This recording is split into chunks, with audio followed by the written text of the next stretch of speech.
Good morning, it's Karen, and it's time once again for the Orilium Magical Readathon.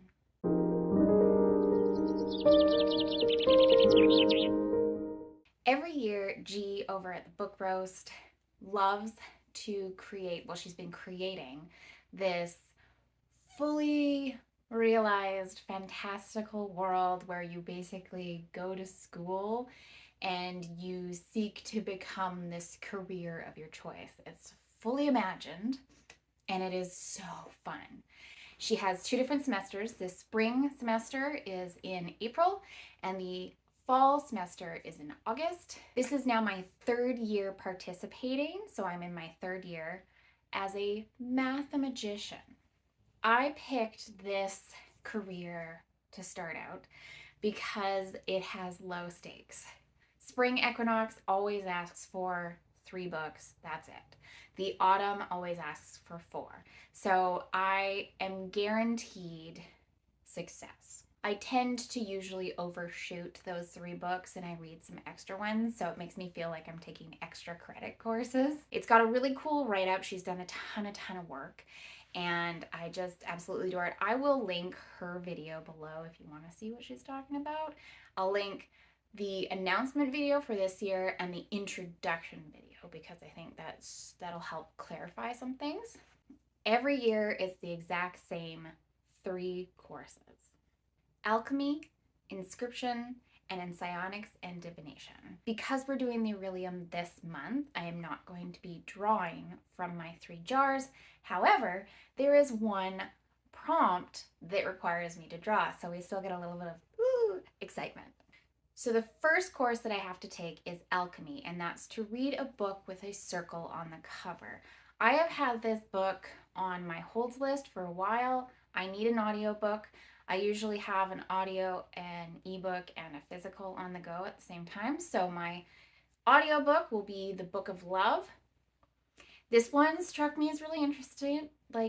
I don't actually really know what it's about. I remember reading the synopsis and going, that sounds interesting enough. There are moons on the cover, so I'm just a sucker for that. And of course, because they're moons, they're circles. So that's going to be my go-to for my alchemy course. For psionics and divination, I will be carrying over a book that I was supposed to read in March, and that is The Will of the Many. I did not realize how popular this book was, and I have been on hold for quite a while, and I hope that it comes in for April. I have made up a prediction bingo for this one because this was the prompt. And a prediction bingo is you predict what things are going to happen in this book. So I'm going to go through all these kind of quickly as much as I can. So this is a Roman-inspired fantasy book. So I did not reread the synopsis before I made this, and then I reread the synopsis and kind of went, oh, people are going to think I copied it. I did not. I literally just went, okay, what would be some Roman kind of academic? Also, I've read a James Islington before, so what are some of the things that he likes? This all went in. So I put a name that ends in US because I was thinking Roman names: Augustus, Julius, Gaius. So I was like, okay, there's got to be a name. I think the main character's name ends in us. I already got one. Then I thought there would be some stone pillars. There's stone pillars on the cover, but I thought it would be kind of funny if, he was like walking along or something and then he's like, oh, these like stone pillars. Someone says, trust me. There will be a girl who is not like other girls. She's different in some way. There's a bully. The farmer boy trope, it's the someone works up from the lowliest of jobs to be the chosen one or whatever. There's going to be a creature companion, a long description of some kind of architecture. There will be a betrayal, an assassination, a wise mentor, and a secret ally. A funny friend. Library book love was basically just like, sometimes I find this writers will cater to the book lover and they'll do a whole montage of, oh, this person loves books so much and they love the smell, and there's like a description of a library, some kind of book love. There will be a close friend, death, and then a secret council that kind of runs everything. This is my prediction bingo. If this one doesn't come in on my holds list, I have a backup. I'm hoping not to do that backup. The last one I need to get done is inscription, and that was write 3 titles on 3 pieces of paper and draw 1. So our 3 choices are Raising Cain, a nonfiction book about raising boys; Tyranny of Faith, a second book in the Justice of Kings trilogy; and the Canticle for Leibowitz. This is one of my science fiction picks. So we have 3 different genres. Fold these all back up, dump this out. There we go. Pop these in, give it a good shake, and pick one. And I'm going to close my eyes. I'm not going to look at this. You're going to see it before I do.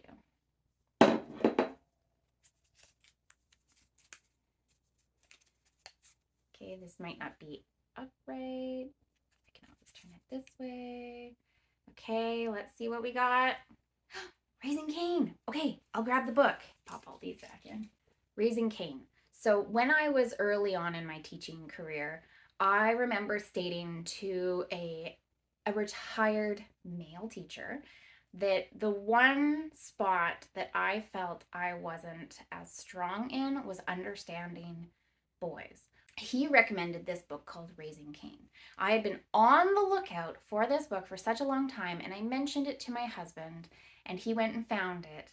And this book came up again because last year I had a little boy, and I was not expecting a little boy. I was expecting to be a full girl mom.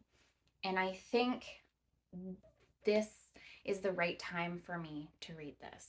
This is about understanding boys and how they can be so angry, and their feelings, and understanding how their brain works, and getting to them and getting them to be emotionally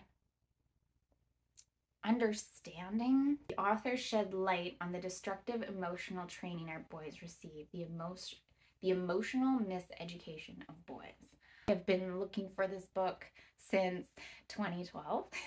So I am super excited to be reading this one. It is a nonfiction, but the book has such a good feel to it. I am very excited to be reading this one. And there are some other books that I would maybe like to read. So the other courses that I'm going to attempt once I've finished these ones. Conjuration was spin a color wheel, and whatever color it lands on is the color of the book that you need to read. So this was my video. And as you can see, I got purple, which is my favorite color, but I have absolutely no purple books. I had to do some serious digging. I went on the Libby app. I was literally just scrolling new books, random books, fantasy books, anything that was purple. I came up with a whole bunch of choices and then went, wait a second. Every April, I always read an Agatha Christie. I wonder if there's any Agatha Christies that are purple. And ding, ding, ding, Taken at the Flood is purple. So I'm going to read this one, and I'm excited. It's a Poirot. Next was Restoration, Read a Slump Cure. And I picked for this one the next Veronica Speedwell book. I have some other ones in mind, but that one seemed the biggest slump cure kind of book. Now on the 6th book, don't ask me what it's about. And the last one is Animal Studies, Read a Book with a Yellow Title. For this one, there's one I've had my eye on. It's not officially on my TBR, but it's called The Berry Pickers. And I think this one was like highly recommended. And I listened to an interview with the author, and it just sounded fascinating. Thank you so much for watching. My name is Karen. I'm the book Libronaut, and we'll see you again soon. Bye.